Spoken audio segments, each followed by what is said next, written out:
ஒரு நாள் விட்டு இன்னொரு நாள் இப்ப பாருங்க, செவ்வாய்க்கிழமை வரலன்னா புதன்கிழமை வராரு, வெள்ளிக்கிழமை வராரு, ஒரு நாள் லீவ் எடுத்துக்கிறான்னு சொல்றோம். இல்ல, தப்பு இருக்கு. அவர் கரூர் மாதிரி இன்னொரு சம்பவம் வரக்கூடாது என்றும் அவருடைய மனதில் ஒரு பீதி என்ன என்று கேட்டால், கடைசி நிமிஷத்துல செந்தில் பாலாஜியும் ஏவா வேலுவும் ஸ்டாலினுடைய மகன் உதயநிதி ஸ்டாலின் சேர்ந்து ஏதான ஒன்றுக்கு அழைத்து விடுவாங்களோன்னு ஒரு பயம் அவருக்கு மனசுல இருக்கு. அவரால் பல உயிர்கள் காப்பாற்றப்பட வேண்டும் என்று நல்ல எண்ணமும் அவர் மனதில் இருப்பதைத்தான் பிரதிபலிக்கிறது. ஜுரம் வந்துச்சுங்க. நேற்று மு.க. ஸ்டாலினுக்கு தெர்மாமீட்டர் வச்சு பார்த்தாங்களாம், 104 டிகிரி ஜுரம் இருந்தது. அந்த விஜய் கூட்டத்தால சொல்றாங்க. கடைசியாக என்னுடைய கருத்து, தமிழகத்தில் ஆட்சி மாற்றம் இருக்கிறது என்பதை நான் டெல்லியிலிருந்து உணர முடிகிறது. 5-6 ஆங்கில தொலைக்காட்சிகளுடைய கருத்து கணிப்பில் பார்த்தால் திமுகவுடைய முன்னாடி இருந்த வேகம் போயிடுச்சு. விஜய்க்கு இருந்த ஒரு அனுதாபலை வந்து விட்டது. இப்ப 20ஆம் தேதி விஜய் அவர்கள் வந்து அவரோட டைவோர்ஸ் கேஸ் வந்து ஹியரிங் வருது. சோ அதை தொடர்ந்து ஏதாவது ஒரு நெகட்டிவான விஷயத்த பரப்புறதுக்கு தயாரா இருக்காங்க. இது எலெக்ஷனுக்கு முன்னாடி இருக்கக்கூடிய வீக்கெண்டு அப்படிங்கறத மிகப்பெரிய விஷயத்த பரப்புறதுக்கான ஒரு சூழலுக்கு அமையுது. அதனால சங்கீதா அவர்கள் ஏதோ தொலைக்காட்சியில பேட்டி கொடுக்கறதா இருக்காங்கன்னு சொல்லி அதை பத்தி மேலும் இது போன்ற அரசியல் செய்திகளை தெரிந்து கொள்ள பாயிண்ட் ஆஃப் வியூ சேனலை சப்ஸ்கிரைப் செய்யவும். Okay sir. இப்ப இவங்க தொடர்ந்து தோல்வி பயம் வந்து இன்னைக்கு இப்போ வந்து விஜய் நோக்கி அவங்களோட தோல்வி பயம், விஜயோட எழுச்சி, விஜய்க்கு வர கூட்டம் அவங்களோட தோல்வி பயத்தை காட்டுது. அவங்க என்ன திரும்ப ஒரு இன்னைக்கு வந்து ஊடகம்ங்கிறது திமுக கைக்குள்ளியா தான் இருக்கிறாங்க, செயல்படுறாங்க. அப்படிங்கிற சுச்சுவேஷன்ல இன்னைக்கு எல்லாருமே வைக்கக்கூடிய எந்த ஊடகவியலாளரும் சரி, எந்த ஸ்போக் பர்சன் நாங்க போய் பேசுறோம் கேட்கிறோம் அப்படின்னாலுமே தொடர்ந்து என்ன சொல்றாங்கன்னா, விஜய் மீது ஒரு நெகட்டிவான கமெண்ட்ஸை தூக்கி போட்டுட்டே இருக்காங்க. இது ஒருத்தர் 2 பேர்ல தொடர்ந்து நாங்க இது வரைக்கும் பேட்டி எடுத்த எல்லாருமே திரும்ப ஒரு விஜய் மேல ஒரு நெகட்டிவ் வச்சுக்கிட்டே இருக்காங்க. இதை தொடர்ந்து திமுகவால இங்க இருக்கக்கூடிய ஊடகவியலாளருக்கு திணிக்கப்பட்டுச்சு அப்படிங்கிற ஒரு பேச்சும் இருக்கு. இது விஜயோட வெற்றியை தடுக்கிறதுக்கான ஒரு செயல் திட்டமா திமுகவோடது இருக்குமா? தோல்வி அடையும். அந்த மாதிரி செயல் திட்டம் என்று தங்களுக்கு ஒரு உணர்வு ஒருமையானால் கண்டிப்பாக, ஏன் தெரியுமா, ஒரு நேச்சுரல் ப்ராசஸ்ல எல்லாமே நீங்க நெகட்டிவா இருந்து நீ தான் வாழணும், மீதி எல்லாம் செத்து போகணும்னு இருக்குதுங்களா சார்? அமித்ஷா ஒழிக, சரி ஒழிஞ்சிட்டாரு. மோடி ஒழிக ஒழிஞ்சிட்டாரு. விஜய் ஒழிக ஒழிஞ்சிட்டாரு. எடப்பாடி பழனிசாமி ஒழிக ஒழிஞ்சிட்டாரு. அண்ணாமலை ஒழிக ஒழிஞ்சிட்டாரு. நயினா நாகேந்திரன் ஒழிக ஒழிஞ்சிட்டாரு. எல்லாத்த விட அன்புமணி ராமதாஸ் ஒழிஞ்சிட்டாரு. பாரதியவன் ஸ்டாலினும் சபரீசனும் உங்களுக்கு உதயநிதி ஸ்டாலினும் இன்பநிதி ஸ்டாலினும் அதுக்காக பண்பு நிதி, கலைஞர், கருணாநிதி, இந்த நிதி, அந்த நிதி, வந்த நிதி, வராத நிதி, போன நிதி, போகாத நிதி, இருக்கிற நிதி, இருக்க போற நிதி, காக்க போறாங்க தமிழ்நாட்டை. அயோக்கியத்தனங்க இது. திமுக செய்வது மாபெரும் தவறான செயல் என்று தான் நான் கோருகிறேன். விஜய்க்கு எகட்டிவா போறாங்கன்னு ஊடக நெறியால 5ஆம் தேதி மே மாசத்துக்கு அப்புறம் பாருங்க, தமிழ்நாட்டில் 2 பாசிபிலிட்டி வருங்க. ஒண்ணு, அண்ணா திமுக தலைமையில் ஆட்சி வரும், திமுக படுதோல்வி அடைந்துவிடும். பொதுமக்களிடையே இருக்கக்கூடிய கருத்துகள் எல்லாம் சாராயம், போதைப் பொருள், பாலியல் கொள்கை, லாண்ட் ஆர்டர் இதெல்லாம் பார்த்துதான் பயப்படுறாங்க. ஸோ இன் எனி கேஸ் நீங்க சொல்ற மாதிரி ஒரு விதமான ஒரு நெகட்டிவ் கேம்பெயின் விஜய்க்கு எதிர்த்து எடப்பாடி பழனிசாமி 2த்தையும் நீங்க சேர்த்துக்கணும். எடப்பாடி பழனிசாமி பத்தி அவ்வளவு ஏளனமா பேசுறாரு முதலமைச்சர், அது தவறு. இவரை பத்தி பேசினா ஜெயில போட்டுறாங்க. எதனா பேசினா உங்க வீட்டு வாசல்ல மலத்தை தூக்கி அடிச்சுட்டு கலடை பண்றாங்க. இது எவ்வளவு நாளைக்கு முடியுது? திமுக ரொம்ப மோசமான நிலைமை. அதை தவிர சென்ற வீடியோவில் நானும் சொன்னேன், எனக்கு மிக மிக ஆப்த நண்பர், என்னோட 1ஆம் கிளாஸ்ல இருந்து படிச்சுட்டு வந்தான், கிராஜுவேஷன் மட்டும் படிச்சான், என்னோட ஒரு டியர் ஃப்ரெண்டு. அவனுடைய மருமகள், மகன், அது 4 பேருங்க போதைப் பொருள் இன்ஜெக்ஷன் போட்டுக்கிறாங்க சார் தினம். அவங்க ரொம்ப கவலைக்கிடமா இருக்காங்க. இது மாதிரி தமிழகத்தில் அத பிரேமலதாவே ஒத்துக்கிட்டாங்க சார். திமுகவுடைய கட்சியில, திமுக அரசுல பாலியல் வன்கொடுமையும் போதைப் பொருளும் இருக்குங்கிறத பிரேமலதா ஸ்டாலினை வச்சுக்கிட்டே ஒத்துக்கிட்டாங்க மேடையில. ஒத்துந்தாங்க. இப்ப எங்க ஒரு ராஜ்யசபாக்கா வேலை போகணும், அது விடுங்க. அந்த ஜனவரி 9ஆம் தேதி மீட்டிங் வச்சாங்க அங்க அவங்களுடைய ஊர்ல. இப்ப எனக்கு தெரிய போகுது, பாக்ஸ்ல ஊட்ட போட்டேன், அவங்க மாவட்ட செயலர் போட்டாங்கன்னு ஒரு பொய்ய டிராமா பண்ணாங்க அந்த அம்மா. அவங்க அதெல்லாம் விட்டுருங்க. இவங்க வந்து அந்த என்னுடைய நண்பன் அவனுடைய மருமகளை இழந்தான் போதைப் பொருளினால். 60,000 விடோஸ் தமிழகத்திற்கு கொடுத்த திராவிட மாடல் அரசாங்கம் போதைப் பொருட்கள் கொடுத்த திராவிட முன்னேற்ற அரசாங்கத்தை பொதுமக்கள் தூக்கி அடிப்பார்கள் என்பதுதான் யதார்த்தமாக இருக்கிறது. அது நீங்க கேட்ட கேள்விக்கு விஜய்க்கு எதிர்த்து அவங்களால பதில் சொல்ல முடியலீங்க. எடப்பாடி பழனிசாமிக்கு எதிர்த்து பதில் சொல்ல முடியுங்க. அவனுக்கு வர கூட்டத்தை பாத்தீங்கன்னா ஒரு கிரேசி கிரௌடா இருக்குது. எடப்பாடி பழனிசாமி பேசும்போது சிரிக்கிறாரு, மு.க. ஸ்டாலின் பேசும்போது முகத்தில் விளக்கெண்ணெய் ஒழுகுது அப்படியே எண்ணெய் ஆயிலி ஃபேஸ் தான் இருக்குதுங்க. பயந்துருக்காங்க, ரொம்ப பயந்துருக்காங்க. பாருங்க, நான் ஒரு வீடியோ பார்த்து ஒரு கழுவை தள்ளி விட்டாரு பாருங்க. எது காவத்தை காமிக்கிறாங்க. அதை தவிர மெட்ரோ ஸ்டேஷன்ல போனா அப்படின்னு அடிச்சு விட்டுறாரு டப்னு ஒரு ஆள். இதெல்லாம் அவர் ஒரு கருத்து கொள்ள வேண்டும் கண்டிப்பா. அதை தவிர இன்னொன்னு சொல்றேன், நாளையோ அல்லது நாளை மறுநாளோ மு.க. அழகிரியினுடைய மகள் கயல்வெளி ஒரு நிருபர் கூட்டம் வைத்து திமுகவிற்கு ஓட்டு போடாதேன்னு சொல்ல போறாங்க. நான் கேள்விப்பட்டேன். அது உண்மையா என்ன தெரிஞ்சுக்கணும் நீங்க. அந்த குடும்பத்தையே அவர் எப்பவுமே போன 2020 தாவேகாவுக்கு ஆதரவாகவும் பேச வாய்ப்பு இருக்குல்ல சார். அவங்க திமுக வெற்றி பெறாதுன்னு சொன்னா யாருக்கு லாபம்? அது தாவேகாவுக்கு லாபம், எடப்பாடி பழனிசாமிக்கு லாபம் தானே. லாபம் தான். அவங்க இப்ப தாவேகான்னு சொல்லாத மு.க. அழகிரி நினைக்கிறாரு தன் பசங்களுக்கு எல்லாம் ஒண்ணுமே கொடுக்கல. அவருடைய பேரன் ஸ்டாலினுடைய பேரனை 50,000 கோடி இருக்கக்கூடிய ரெட் ஜெயின்ட்ல மேனேஜிங் டைரக்டரை போட்டாங்க. என்னுடைய யாருங்க அதெல்லாம் சொல்றாங்க. Okay okay okay sir. சரி சார், இப்போ விஜய் அவர்கள் மேல வைக்கிற குற்றச்சாட்டு என்ன அப்படின்னா, ஒரு நாள் வராரு, 2 நாள் ரெஸ்ட் எடுக்கிறாரு. இதெல்லாம் கடைசி நேரத்துல தேர்தலை நோக்கி பயணம் செய்யற இந்த ஒரு 4-5 நாள் இருக்கு. இந்த நேரத்துல விஜய் இப்படி செய்யறது ரொம்ப ரொம்ப தவறு அப்படிங்கிற மாதிரி குற்றச்சாட்டை விஜய விமர்சனம் செய்யறவங்க வச்சுக்கிட்டே இருக்காங்க. இது சரிதானா? விஜயோட இந்த பயணம் சரியா இருக்குன்னு நினைக்கிறீங்களா? சரியா இருக்கோ தப்போ, நான் டெல்லியில இருந்து பாக்குறது 2 விஷயத்த பாக்குறேன்.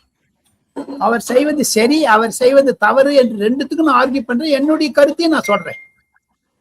அவர் ஒன்னும் அதிமுகவோட போயிருக்கணும், தனியா போயிருக்க கூடாது. தனியா போனா நெசிக்கி விட்டுறாங்க. இப்ப பாருங்க, கரூர், சங்கீதா, ஜனநாயகன், இந்த 3 உதாரணம். அவருக்கு சாதகமா இருக்கு சொல்றாங்க. சுப்ரீம் கோர்ட் ஜட்ஜ்மெண்ட் அவருக்கு சாதகமா வந்து, சிபிஐ அவருக்கு சாதகமா வந்தார். இதெல்லாம் ஒரு ஃப்ரேம்ல வச்சு பாத்தீங்கன்னா விஜய்க்கு எதிர்ப்பு அதிகமாக இருக்கிறது திமுகவில் இருந்து. ஆனா அவங்க ஒரு நாள் விட்டு இன்னொரு நாள் இப்ப பாருங்க, செவ்வாய்க்கிழமை வரலன்னா புதன்கிழமை வராரு, வெள்ளிக்கிழமை வராரு, ஒரு நாள் லீவ் எடுத்துக்கிறான்னு சொல்ற. இல்ல, தப்பு இது. அவர் கரூர் மாதிரி இன்னொரு சம்பவம் வரக்கூடாது என்றும் அவருடைய மனதில் ஒரு பீதி என்ன என்று கேட்டால், கடைசி நிமிஷத்துல செந்தில் பாலாஜியும் ஏவா வேலுவும் ஸ்டாலினுடைய மகன் உதயநிதி ஸ்டாலின் சேர்ந்து ஏதான ஒன்றுக்கு அழைத்து விடுவாங்களோன்னு ஒரு பயம் அவருக்கு மனசுல இருக்கு. அவரால் பல உயிர்கள் காப்பாற்றப்பட வேண்டும் என்று நல்ல எண்ணமும் அவர் மனதில் இருப்பதைத்தான் பிரதிபலிக்கிறது. 1. 2வது, விஜயினுடைய கூட்டம். நான் ஒரு சின்ன உதாரணத்தை காமிக்கிறேன். நான் டெல்லியில இருந்து பாக்கிறதுனால வீடியோக்கள் பேசினேன். அவங்களுடைய விஜய் டீம்ல இருக்கக்கூடிய 2-3 பேர் எனக்கு ஆப்த நண்பர்கள், டெல்லியில இருந்தே பழக்கம். அவங்க கிட்ட பேசுறது, அவருடைய பிரயாணத்தை பார்க்கறது. ஒண்ணு கேட்கிறேன், இந்த விஜய்க்கு வந்துட்டாருன்னா ஏங்க எல்லா டெலிவிஷன் லைவ் போடுறாங்க? 2வது கேள்வி, விஜய் ஒரு நாளைக்கு வந்தாருன்னா 10,000 பேர் வருதுன்னு வச்சுங்க, ரஃப்லி சொல்றேன், ஒரு பேச்சு சொல்றேன். மு.க. ஸ்டாலின் 3 நாள் போனா கூட இந்த 10,000 வரலீங்களே.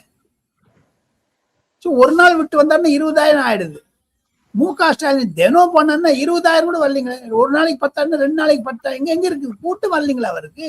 எடப்பாடி பழனிசாமிக்கு ஆர்கனைஸ்டா இருக்கு, நல்லா பண்றாரு. 234 தொகுதியில 200 தொகுதி போயிட்டு வந்துட்டாரு. ஆனா விஜய் 20-30 தொகுதி கூட போடவே இல்லை. இந்த 20-30 தொகுதியில கூட அவருக்கு வரக்கூடிய கூட்டம் திமுகவை வயசுல புளிய கறிக்குதுங்க தம்பி. ஜுரம் வந்துச்சுங்க. நேற்று மு.க. ஸ்டாலினுக்கு தெர்மாமீட்டர் வச்சு பார்த்தாங்களா, 104 டிகிரி ஜுரம் இருந்தது. அந்த விஜய் கூட்டத்தால சொல்றாங்க. எடப்பாடி பழனிசாமி கூட்டத்தால் அவருக்கு வயிற்று சிக்கல் வந்து விட்டது, மருத்துவரிடம் காண்பிக்க வேண்டிய நிலைமை வந்து.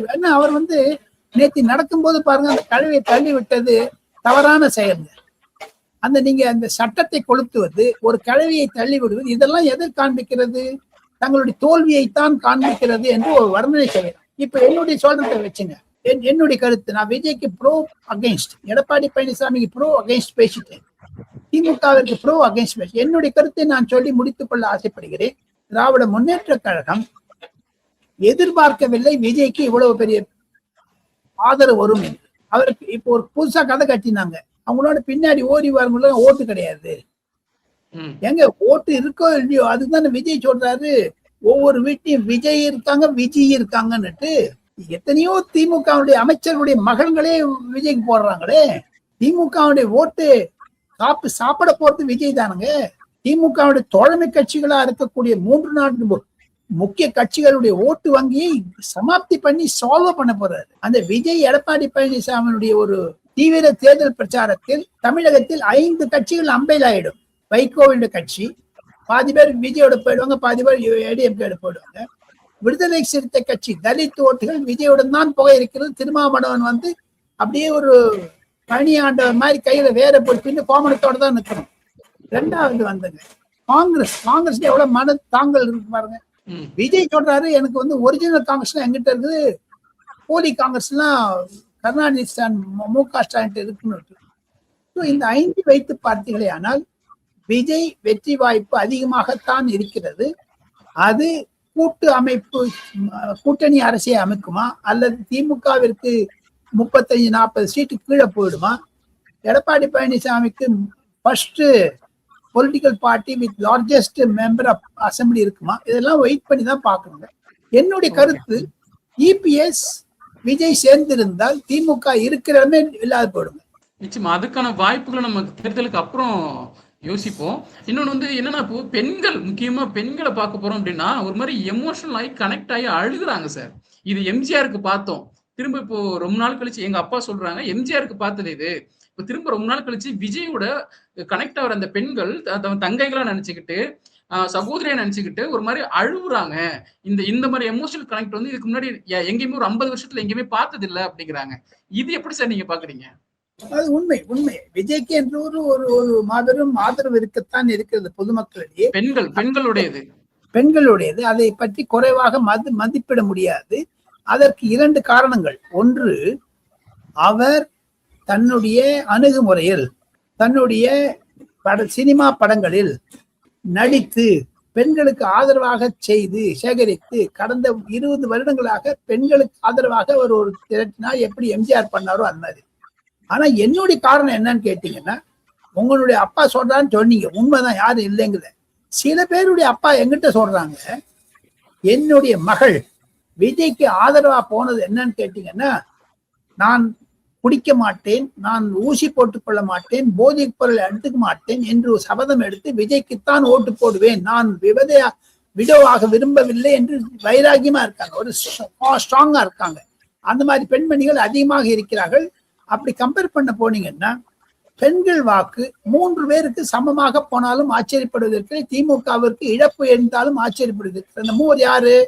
1 வந்து எடப்பாடி பழனிசாமி, 2வது வந்து விஜய், 3வது வந்து பாஜக. நீங்க எப்படி சொன்னாலும் நரேந்திர மோடியினுடைய சேவை கடந்த ஒரு 10 ஆண்டுகளில் தமிழகத்திற்கு அதிகம் 13 லட்சம் கோடி கொடுத்திருக்கேன்னு சொல்றாருங்க அவரு. நீங்க யாருங்க நம்பணும், யாருங்க நம்ப கூடாது. ஆனா 13 கோடியை வாங்கிட்டு 13 லட்சம் கோடியை வாங்கிட்டு 5 லட்சம் கடன் வாங்கியிருக்காங்க ரிசர்வ் பேங்க்ல இருந்தாரு. இந்த 18 கோடி ரூபாய் சாப்பிட்டாங்களா? எங்க வச்சிருக்காங்க? இதெல்லாம் பொதுமக்களுக்கு. அதனால்தான் விஜய்க்கு பெண்கள் கூடுறாங்க. போதைப் பொருள்னால்தான் தான் பெண்கள் வந்து அடிக்ட் ஆகி விஜயோட வரணும்னு பாக்குறாங்க.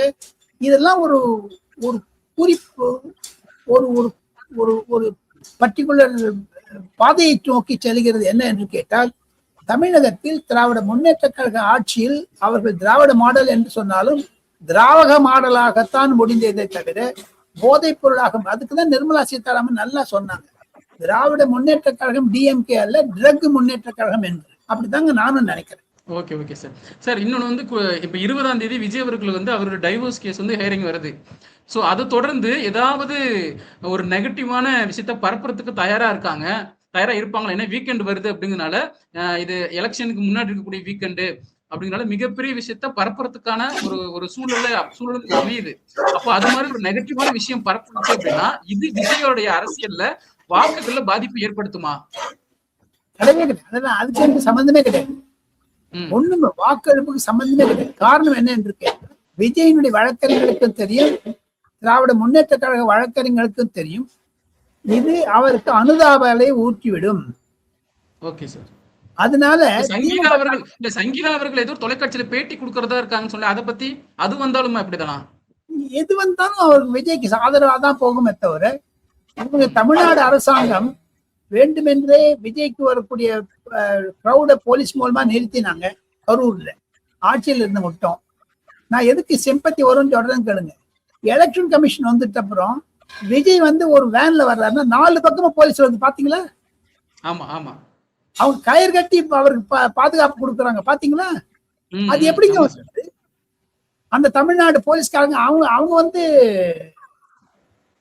முன்னாடி இருந்த டிஜிபி வந்து ஸ்டாலினுடைய பாதங்களை அப்படியே கழுவி விட்டு மோப்பம் பிடிச்சிட்டு இருந்தாரா? இல்ல என்ன பண்ணாரு? இப்ப எங்க விஜய் பக்கம் வந்துட்டாங்க, அப்ப எங்க எடப்பாடி பழனிசாமி பக்கம் வந்துட்டாங்க.